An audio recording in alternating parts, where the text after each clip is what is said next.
Nasa Pilipinas pala ang pinakamalaking kaldera sa buong mundo. Ang kaldera ay isang crater or uka, bunga ng isang napakalakas na pagsabog ng bulkan at pinaniniwalaan ng mga dalubhasa ito ay nasa ilalim ng karagatan ng ating bansa. Saan ito matatagpuan sa Pilipinas? Ano-ano ang mga natuklasan ng siyentipiko tungkol sa pinakamalaking kaldera?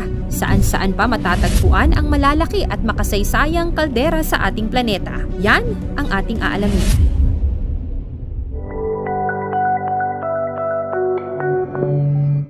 Ano ang kaldera? Ang kaldera sa madaling sabi ay isang volcanic crater o bunganga ng bulkan na nabubuo dahil sa malakas na pagsabog nito. Nag-uumpisa ang pagkakabuo ng kaldera sa isang volcanic eruption. Maaaring magkaroon ng malakas na pag-alsa ng lupa sa gitna at hindi sa mismong bunganga ng bulkan. Ang kaldera ay malawak at maaaring magtaglay ng maliliit na bulkan o iba't ibang geological landmass doon. Narito ang ilang halimbawa ng mga kilalang volcanic caldera sa mundo, mula sa pinakamalaki hanggang sa pinakamaliit.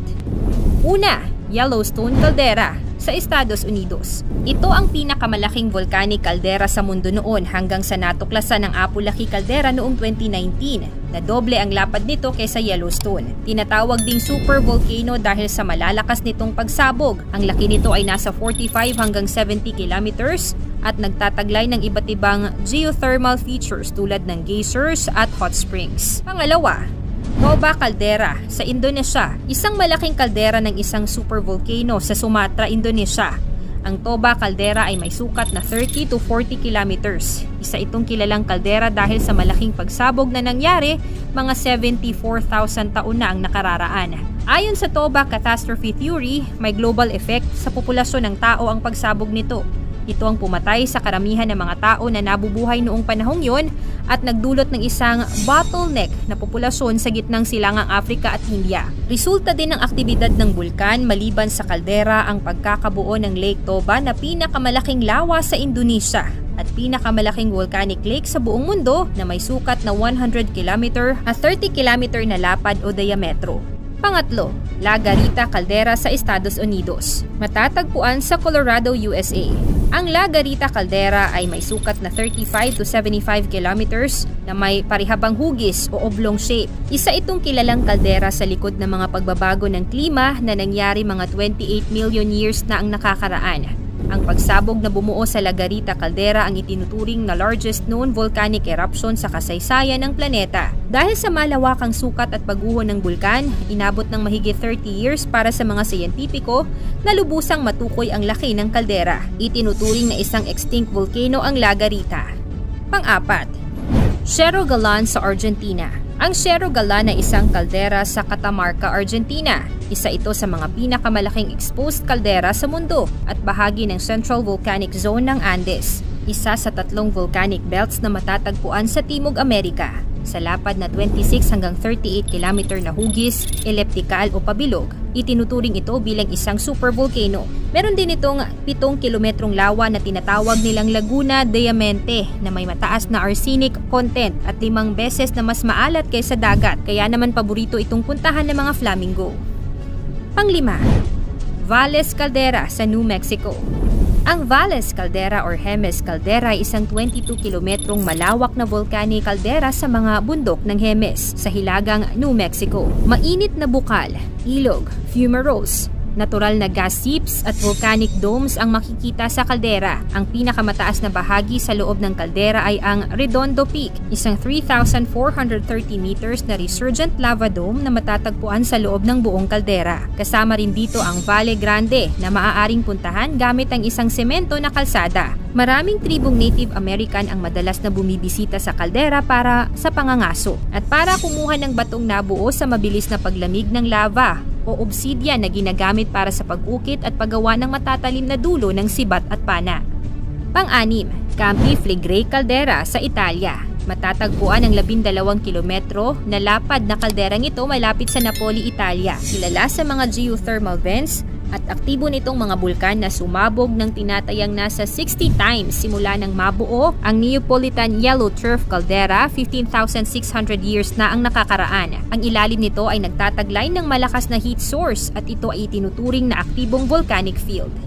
Pampito, Santorini Caldera sa Greece. isang kilalang kaldera sa ilalim ng Aegean Sea. Ang Santorini caldera na tinatawag din bilang Thera caldera ay may sukat na nasa 7 hanggang 12 kilometers at may lalim na 300 meters.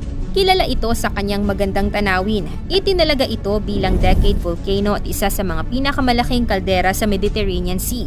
Ang huling pagsabog nito ay nangyari noong 1950. Pangwalo, Askja caldera sa Iceland.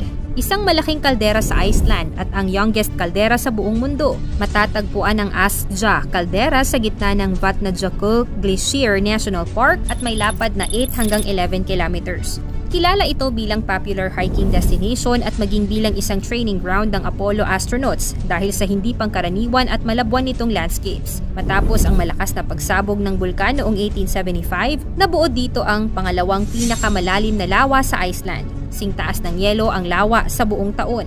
At kung matagpuan na ito ay nasaan yung tubig, ito ay isang nakababahalang senyales ng posibleng erupsyon.